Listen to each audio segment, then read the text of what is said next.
I too want to open with just a recognition that we are on Treaty 6 territory and also the homeland of the Métis. It's important for us to recognize that. But also I think it's also important, we've talked before and certainly Thomas talked about treaty, but it's important to note that we're also in the area where the Stoney Nakoda Nation traveled in the past. We have, Paul Band, we have Alexis First Nation, and certainly the Stonies. So there was a lot of travel back and forth here, as well. The Blackfoot Confederacy, certainly came to the northern extreme of this area in the past. So we say Treaty 6, but it's also important to recognize that many Treaty 7 nations use this land, use this area. So I'm leading off this workshop, and it's probably, and this isn't to be critical of anybody, but I'm probably not placed as the best person to lead off this, but I think it's just based on timing and people's availability. But I will be presenting a bit of a case study and a bit of an example of work, what sort of work that I think is a little bit cutting edge, is a little bit based on a new sense of working together with Indigenous communities. So hopefully you can sort of put your mind to the fact that this is a case study, and then you'll hear from Leroy and from others a little bit more in-depth knowledge. Certainly my knowledge and my interaction with Indigenous communities would be considered probably superficial. As Thomas mentioned, for me it's a long journey to build relationships with Indigenous communities, and I know many of you are in that interaction or in that realm. It's taken me, quite a long time, so that's why I sort of preface, my position or my position of knowledge as being sort of high level or superficial. So anyways, also if you look at, I don't have my slides. Oh, sorry, CJ's working on it.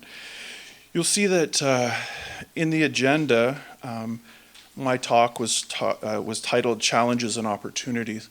And I'll certainly talk about challenges and opportunities as related to building a pathway to Target 1, and I'll explain what that is for those of you who don't know.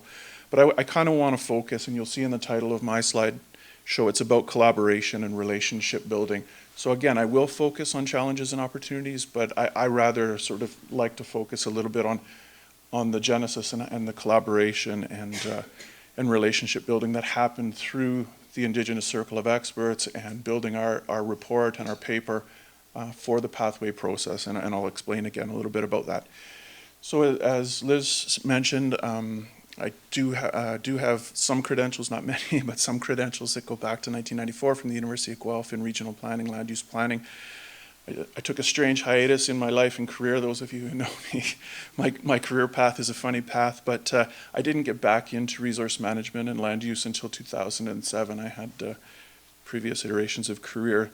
But I am back into land use planning and back into resource management, and the focus of my resource management and land use planning pretty much since 2007 when I got back into this work has been work with Indigenous communities. So you will have heard from Liz that I did some work in the Northwest Territories. So I lived in an Indigenous community in Fort Good Hope in the Northwest Territories, took my family, took my wife and kids up to a fly-in community, jumped right in both feet to living in an Indigenous community.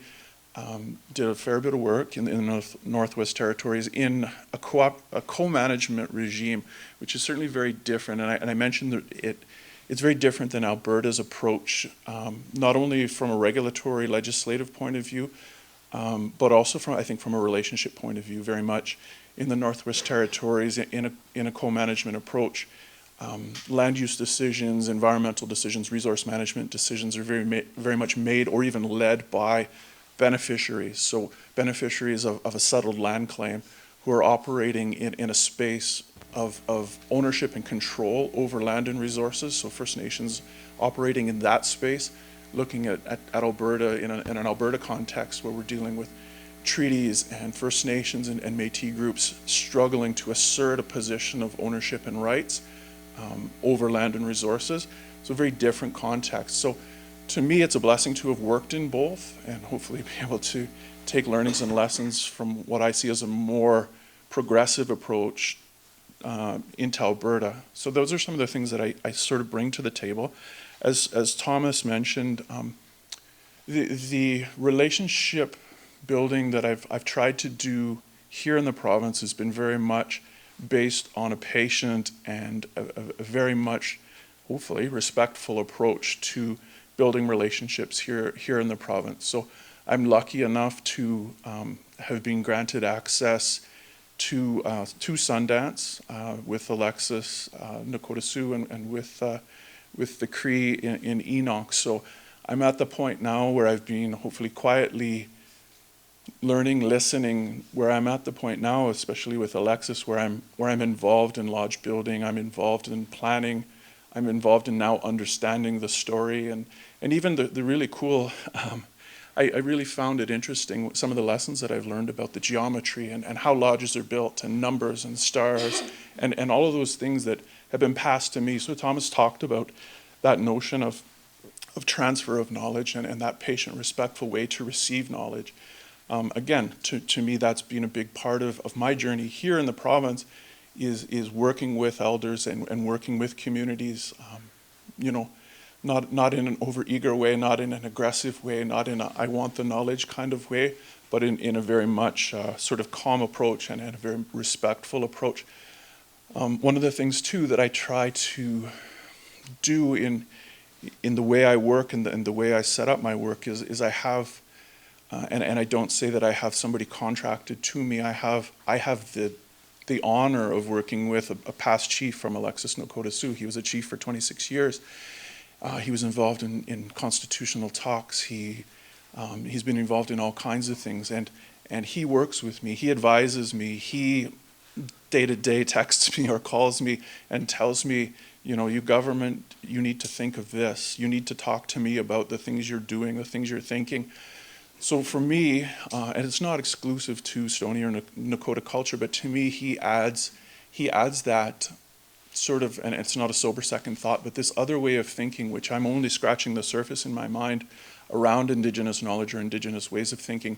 He provides that depth to me, and he provides an ability for me to translate a little bit at a government level some of the things that we're doing as government. I certainly don't represent myself as an expert or as a knowledge holder in those conversations, but he's on my shoulder reminding me, you need to think of this, you need to understand, where Indigenous communities are coming from and why people are saying the things they say. So I just sort of preface my conversation with that. That's sort of who I am. I work in land use planning, and I'll talk a little bit about my work on Pathway to Target 1. Sure. So I want to make this as interactive as possible, so anytime you guys want to stop me or make this conversational, by all means, or absolutely challenge any of my notions or challenge anything I have to say. I'm here to present, but I'm also here to learn as well. So if you guys, by all means, please do. So anyways, so putting some of the work into context is a bit of a case study. It's a bit of a sense of, I hope, some improvements that are being made by the federal government, some improvements that are being made across the federal, provincial, territorial family within the Confederation, within government here. So Pathway to Canada Target 1 is related to biodiversity targets set through climate change, through the Aichi Accord. It's targets that have been set at a global stage where Canada has bought into or endorsed the idea of conservation of land to support biodiversity. So we're looking at, and coming from the federal government, and we as a province in Alberta have adopted this, the idea of conservation of 17% of terrestrial area and inland water and 10% of Canada's coastal marine areas by 2020.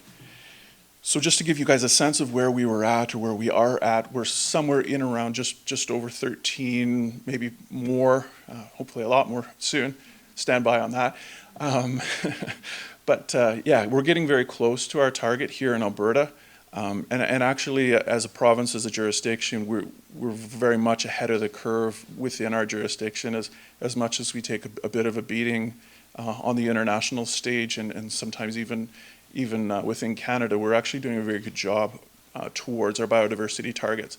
Whether, and I think, this gets to our work with Indigenous communities though, whether that conservation is the right conservation, whether it's meaningful, is certainly up for conversation. And I think part of what we need to continue working with Indigenous communities on is, in the past we've certainly made conservation decisions about, ecological representation or, a quota of certain areas to be conserved, whether it be grassland, whether it be montane, those types of ecological considerations. And we'll talk a little bit about the Indigenous Circle of Experts in this process, but it really opened my eyes to working with Indigenous communities and understanding some of our Western scientific perceptions about conservation need challenging from an Indigenous point of view, and what's really meaningful conservation and protection to Indigenous communities. And I'll talk a little bit about that and how we got there. So very much the foundation for our work on Pathway to Target 1 was founded in the principles of the United Nations Declaration on the Rights of Indigenous People, the Truth and Reconciliation Calls to Action, and direction from the federal government regarding Indigenous rights and self-determination. And we'll talk a little bit more about that notion of self-determination. And again, I'm not an Indigenous person. I wouldn't even consider myself an expert in that way, but the notion of self-determination is very much a big part of the work that we did, and you heard it from Thomas as well, but self-determination is a very big part of our interaction between, what you would call the settler government, the colonial government, and Indigenous governments. So it's really important as well that this work, there was a strong recognition, a foundational recognition of the validity of Indigenous governments. Not that Indigenous governments were looking for anybody to validate them, certainly from a Western point of view, but if you look back at interaction between the federal or provincial governments and Indigenous governments, it's been very, very much a paternal relationship, or very much a minor-major relationship, and I think, hopefully that this was very much an equality between governments, an understanding of the foundation of equality between our two governments, and a means to work together. If you look at, we talk about, and I mentioned the work involved all of us, but we talk about renewed relationships that respect rights and responsibilities. And again, that responsibilities piece was something we really strongly heard from our Indigenous partners in this work, that with rights come responsibilities, and that was from their point of view. So not only a responsibility to the land, a responsibility to community, but very much a responsibility to honor those rights and position those rights as paramount, but not to necessarily, throw up rights as a little bit of not a logjam, but as a little bit of a shield, but more an acceptance of responsibility around those rights. So, and I'll talk a little bit more about that as we go forward. So when the pathway process was thought up early on, it was very much thought up as government's going to form a bunch of committees, government's going to do a bunch of work, and we're going to look for some Indigenous advisors, we're going to look for some Indigenous advice, and it's going to be the same old. Government will do most of the work, and we'll test it periodically with Indigenous communities, see what they have to say, see what rings true for them. And thankfully, in this process, there were some strong advocates at the very beginning of this process that said, this can't continue. This idea of, here's a nice package, you tell me what you think. This is our best thinking from government. And by the way, you have 30 days, and let me know. That's traditionally the way government has done things, and it hasn't worked. It hasn't worked in regional planning in my world. It hasn't worked in policy creation. It hasn't worked in regulatory development or regulatory approvals process. It just hasn't worked. That idea of, tell me what you think, and you have some time to do it. And it goes back to that idea of building relationships, building strong relationships, but building ongoing collaboration and working with Indigenous communities as partners, not creating artificial timelines, not creating artificial Western or government process, creating a mutually respectful process, creating mutually respectful relationships where, hopefully, if I've done it right, as myself, I can walk into a room with a group of Indigenous people who, A, they know who I am, B, they know what I represent, and the things that I come to talk to them about aren't surprises to them. They're things that I've continuously been talking to them about. They're things that we've worked together on. They're things that I've worked with the community at large on, not just the community representative. That's one thing that really bothers me about the way government approaches things. Government would say, to Thomas's community, okay, well, I'm going to provide you some capacity funding, and you can only talk to Bill Snow because Bill Snow is the government relations representative. All respect to Bill Snow. Bill Snow is a great person, and he's very knowledgeable. But what about Thomas? What about Elder Snow? What about the community, right? I would hate to be the person in Bill's shoes that has to represent the entire Stoney Nation, or if we're looking at Mikisew Cree, Melody does a great job, but I would hate to be, that representative, to have to represent a huge amount of knowledge, elders, youth, it's the whole political consideration. So it's very much, involving community, but involving community deeply. So anyways, I mentioned that as some of the change that we're trying to make, and this isn't a sales pitch, but some of the change that has influenced this pathway process. So anyways, we talk about, the idea of collaboration. As I mentioned, we had some strong advocates that jumped in the beginning, said this can't be a typical government process. You need to build not only a separate parallel track of Indigenous involvement leadership, but you need to embed Indigenous voices, Indigenous knowledge into the entire governance of this project. And I'll show you sort of next slide what that looks like. So we talk about sort of leadership of this project, or this initiative was Minister McKenna at a federal level, and Minister Phillips from a provincial level. So there's a strong Alberta flavor and a strong Alberta representation on this pathway process. So we talk about the governance, and this is sort of a segue into this slide. I mentioned Minister McKenna and Phillips as sort of being the co-leads. So if you look at, and this isn't necessarily, but it's just to say that they're the responsible ministers who sponsor the pathway work. And then if you look at the governance or build the model of governance moving forward, again, sort of, and this wasn't purposeful by any means to put the Indigenous Circle of Experts at the bottom, but I'll explain a little bit about the composition of the Indigenous Circle of Experts, who we were, and sort of what our mandate was and what our work looked like. But all through this governance, again, there was a strong Alberta representation, certainly strong leadership from federal government, from Parks and Environment Canada, and again, I'll talk about sort of how we worked as an Indigenous Circle of Experts. So the Indigenous Circle of Experts was composed of sort of two leaders, I guess for lack of a better word, or two strong people as our chairs. So Eli Enns was one of our chairs from the West Coast. He's from Vancouver Island. And Danica Littlechild was another of our chairs. So those of you who work in Alberta would know Danica and her uncle, Willie Littlechild, as sort of people that walk in both worlds, I would say.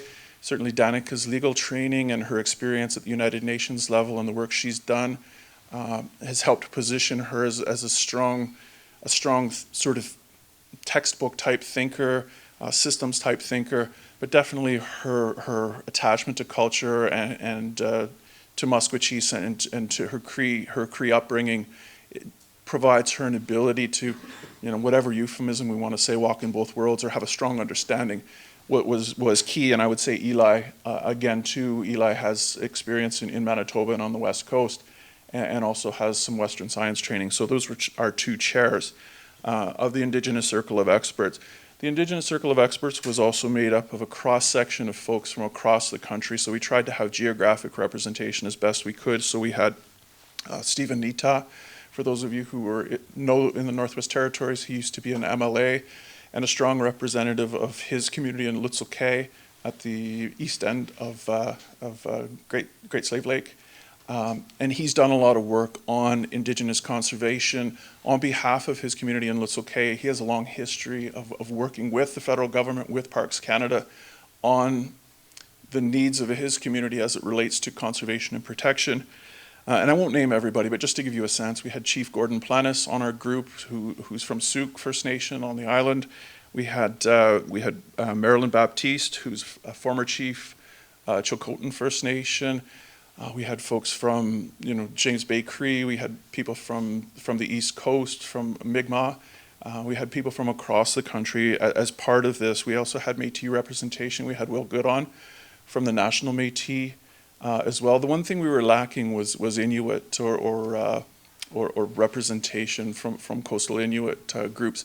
And that was a conscious choice on their part. And I would say, if we're looking at challenges and opportunities, I would say that was a challenge or a flaw in our process. And I know some people rail against sort of this notion of a pan-Aboriginal approach or pan-Indigenous approach, and certain communities being represented and not. And that was another, I would say, it's a tough go dealing with 500 some First Nations across the nation, and Métis representation, which looks different in Alberta than it looks in Ontario and other places, to find a truly representative group.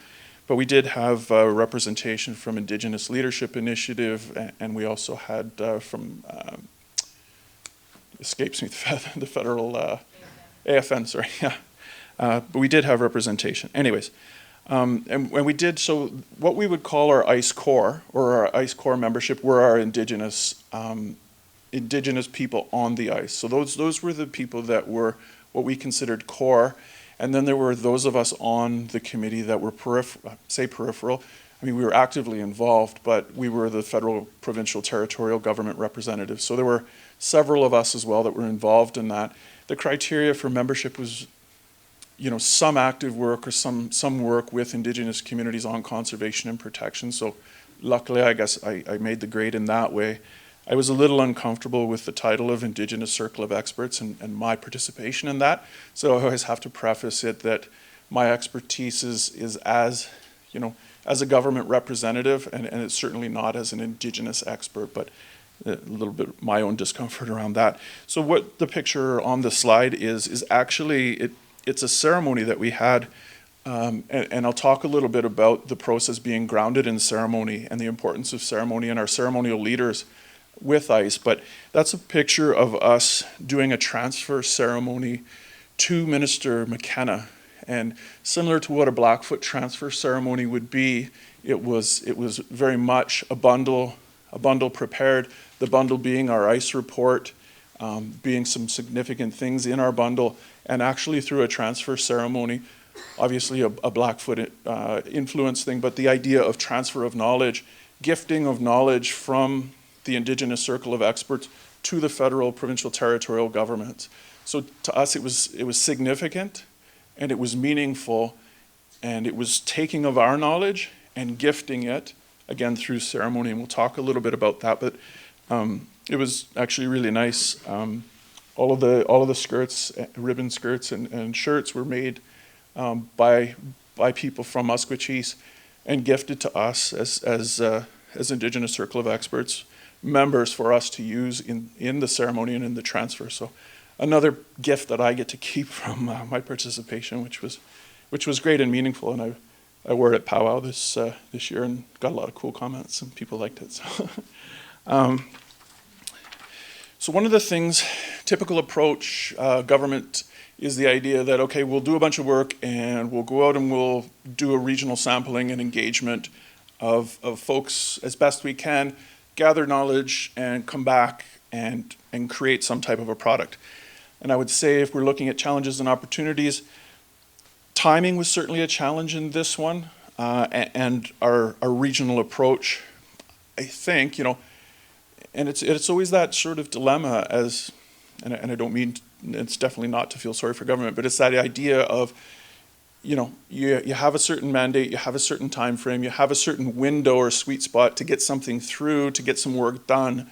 You have to sit down with Indigenous communities and work to find a meaningful approach or mechanism to involve Indigenous communities and really meaningfully collaborate and involve Indigenous communities. again, sort of framing time as a constraint and geography as a constraint, huge country, we were able to hold 4 gatherings to start introducing the idea of what would be Indigenous communities' strong contribution or leadership towards us attaining our 17% target. So we sat down with Indigenous communities and said, we as Canada, we as the federal, provincial, territorial governments are bought into this idea of attaining 17% conservation for biodiversity. What's your best advice as Indigenous communities about how you would like to guide us in attaining that goal? So very much at a high level, that was the framing for the conversation for the regional gatherings.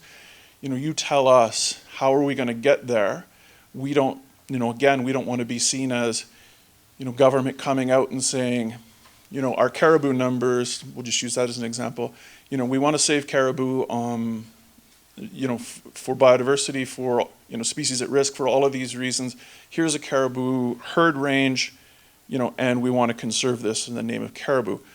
Well, again, it's entirely government-led, it's entirely Western science-based, it's entirely in a headspace of government coming out and saying, we know best, here's what we think. So it's trying to shift that paradigm and that thinking to say, we have a target broadly, we want to achieve this, you tell us how you want to not just work with government to attain this, but how you, on behalf of your community, want to lead this, want to set your community up for a contribution, which is a little bit, it's a little bit artificial in that, this 17% number comes out of the sky. I get that. And that was certainly one of the things that we struggled with a little bit. Not necessarily a meaningful number to an Indigenous person who's going to sit down and look at their traditional territory and say, well, what does 17% look like on our landscape or on the areas where we practice? So I totally accept that, and we certainly heard that loud and clear from our Indigenous partners to say, well, your entire thinking is flawed. First of all, we shouldn't be talking about 17% and compartmentalizing what conservation within traditional territories looks like. So understand that that's definitely another of the challenges. But I think trying to present it as an opportunity to say, government is really pushing this conservation mandate, this protection mandate, and hopefully it's an opportunity for your communities to leverage that and to really meaningfully influence how your traditional territory is used, I guess, for lack of a better word, by provincial, federal, territorial governments, and how that interaction happens. So we had gatherings in Tofino, Digby, Yellowknife, and Winnipeg to start building awareness, but also starting to gather advice and information. So we tried to get a cross-section of elders, land users, Indigenous government representatives, youth. Youth was a big, important part of how we were shifting, or where we were trying to shift to, the involvement of youth in this process as leaders of the next generation of leadership in Indigenous communities. We really wanted to make sure that the youth had a strong involvement in this as well. So we did, and there were certainly, nuances to how this worked as well. When you look at the geopolitical landscape, you're looking at, settled treaties from 1 to 11, which is certainly a different context and relationship between Indigenous governments and federal governments. You're looking at peace and friendship treaties in the East, which are very different as well. You're looking at, BC and the idea of treaty of title, land title, and then you're looking at settled land claims in the Northwest Territories, again, which I explained it earlier. So very different geopolitical landscape, very different interactions. So the expectations of certain groups were very high, and then of others were very low, and even based on the relationships that those Indigenous governments have with their provincial or territorial governments too. So we heard certainly from the Northwest Territories, they've done this work for a long, long time. They've been working with the federal government, they've been working with the territorial government on protection, on Indigenous protection, and the idea of community-led or Indigenous-led protection, where if you look at some of the more settled areas in southern Ontario or southern Quebec or even the East Coast, it's a very different relationship and how conservation of land for treaty rights, traditional use, or Indigenous practice is very different. So it was an interesting learning for us, but it was also a very nuanced conversation in that way as we moved across the country. I'll speed up a little bit. I don't know if the next speaker's here, but I mentioned the idea that we were creating a report and recommendations. One of the goals of our work was to create this report and recommendation, set of recommendations for government. So I have a picture here of what our report looks like. We rise together, conscious choice of the notion of Indigenous communities, Indigenous governments rising together. It's sort of foundational in self-determination, in self-government, in recognition. So again, sort of a conscious choice of a title. We came up with a definition, and we were certainly challenged on coming up with a definition for what Indigenous protected and conserved areas could be. But we talked about lands and waters where Indigenous governments have a primary role, important, in protecting and conserving culture, very important nuance to the idea of protection of culture and ecosystems through Indigenous laws, governance, and knowledge systems. Culture and language are at the heart and soul of an IPCA. We heard that across the country. That was one of the most unanimous pieces that we heard, was that the protection of culture, the protection of language, but also the role of culture and language in how Indigenous protection happens moving forward, how Indigenous conservation happens, is so key. So we talked about some of the big bundles and the big sort of objectives around Indigenous culture. We heard across the country as well the idea of a place where elders can transfer knowledge to youth. There was a sense we heard from elders that they're losing an ability and a place to be able to transfer important key knowledge that's been entrusted to them through generations to youth. It was almost a bit of a panic feeling where, a lot of times we heard from elders, I have to compete with, thank you, I have to compete with video games, I have to compete with all of these things for the time and energy of youth. I would rather, from their point of view, be able to take a bunch of youth out onto the land, distraction-free, pass knowledge on to them, which is obviously intrinsically tied to the land and the air and the water and the biodiversity anyways, and be able to do that in a place that's meaningful, that again is a place for that knowledge to happen and that transfer to happen. We heard that loud and clear, so that was foundational to our report and recommendations. Another piece that we heard really loud and clear was the idea of cultural healing, and certainly Thomas talked about that. In how he feels and the anger he feels, or sometimes the resentment he feels. He's not alone. We heard that across the country, but there was a strong need for the land and the water to provide that area for cultural healing, for people to get back to a way of life, get back to a meaningful place to be able to heal as a community and heal as a culture. Certainly was an important foundational piece to the things we heard. We heard about, and certainly we see this in Alberta, but I mean the land is, and when I say the land, and I'm not putting myself in an Indigenous role, but when I say the land, I mean the land and the air and the water and the biodiversity and the four directions when I say land. So I'm not saying just the land, but the land is so much under stress, and the land needs a time to rest, and the land needs a time to heal as well in itself. So these IPCAs, or Indigenous conservation areas, need to provide that place for the land to heal, the land to rest, and that was another key objective and key role.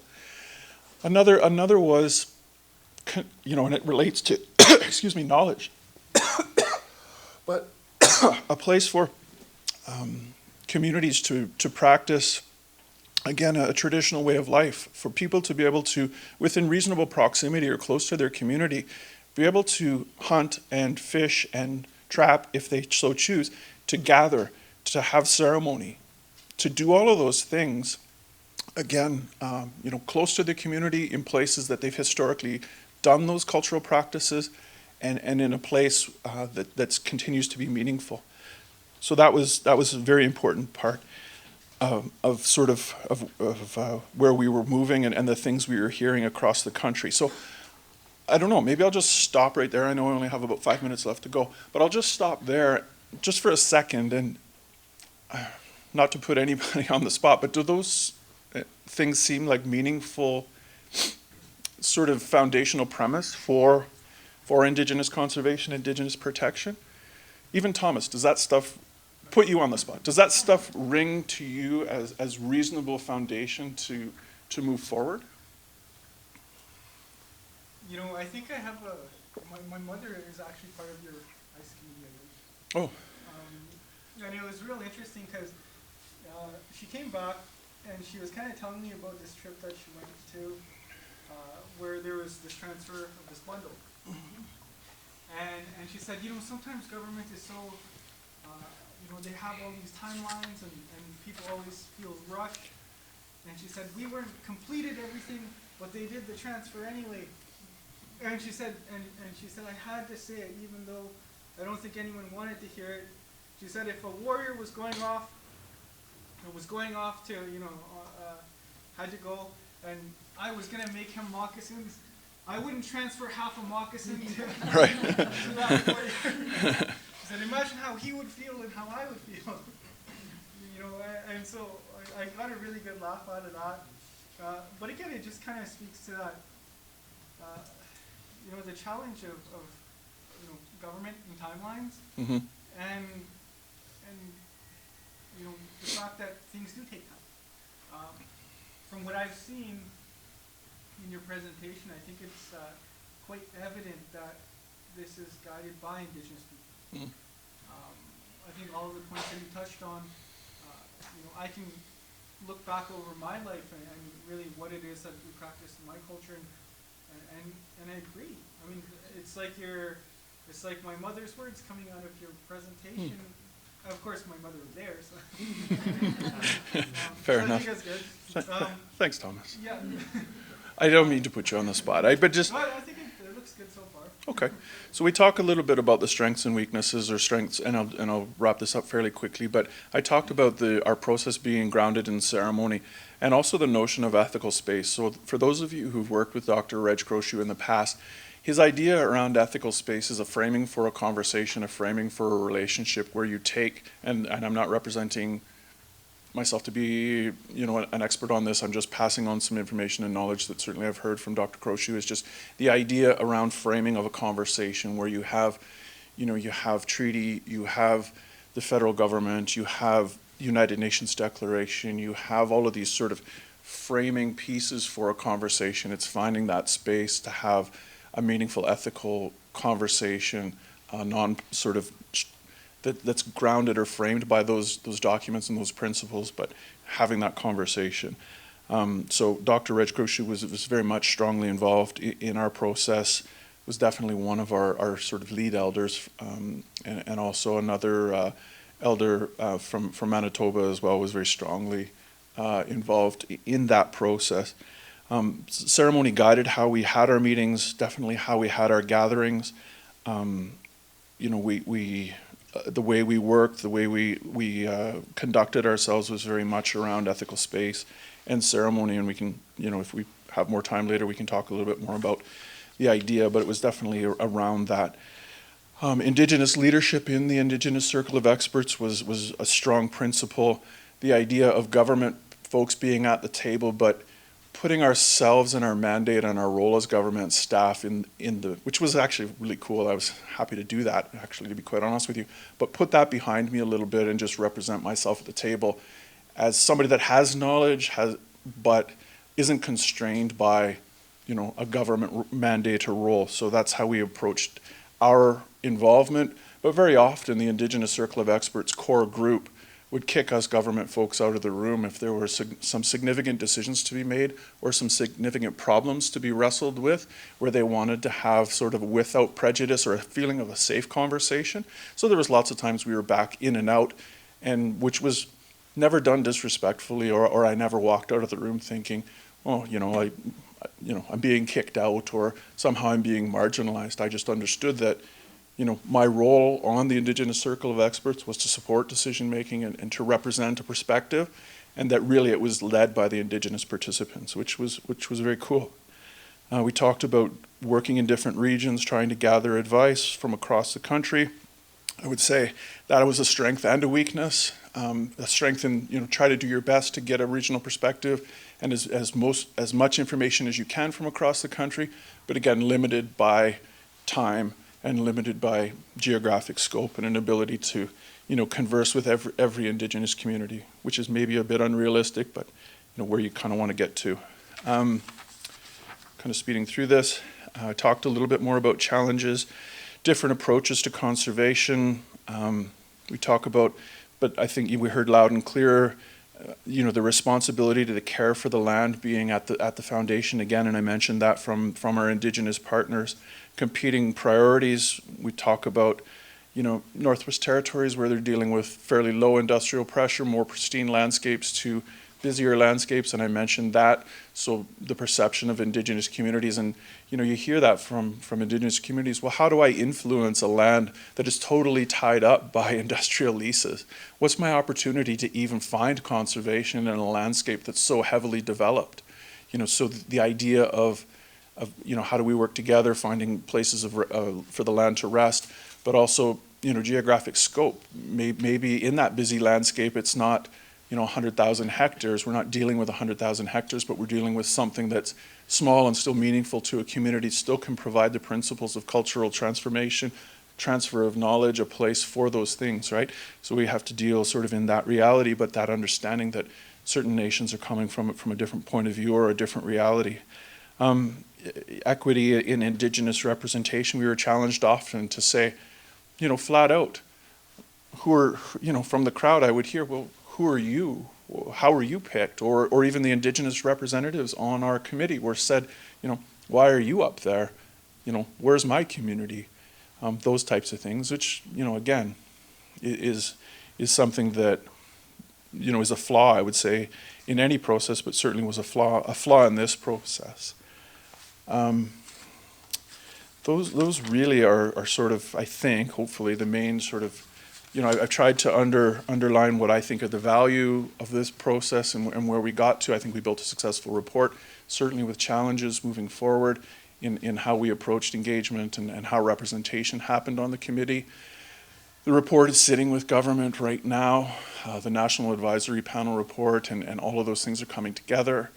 But I would say in Alberta, we've said, okay, fine, that federal process is happening, and I'm hoping amongst the government folks in the room, including myself and Mary and others and Ray, we're sort of saying, good, this report and these recommendations provide, broadly a good view for the federal government or for federal and provincial territorial governments, but we in Alberta, let's get moving, let's start working, so in the report you'll see some examples of what IPCAs might look like in Alberta. So there's an example for Mikisew Cree, the biodiversity stewardship area that they so very much want in their traditional territory to support the Ronald Lake bison herd and to support traditional rights and treaty rights practice in their area. Duguid River, First Nation in Treaty 8 on the BC side, who also has traditional territory here in the province as well, is really looking towards building a tribal park.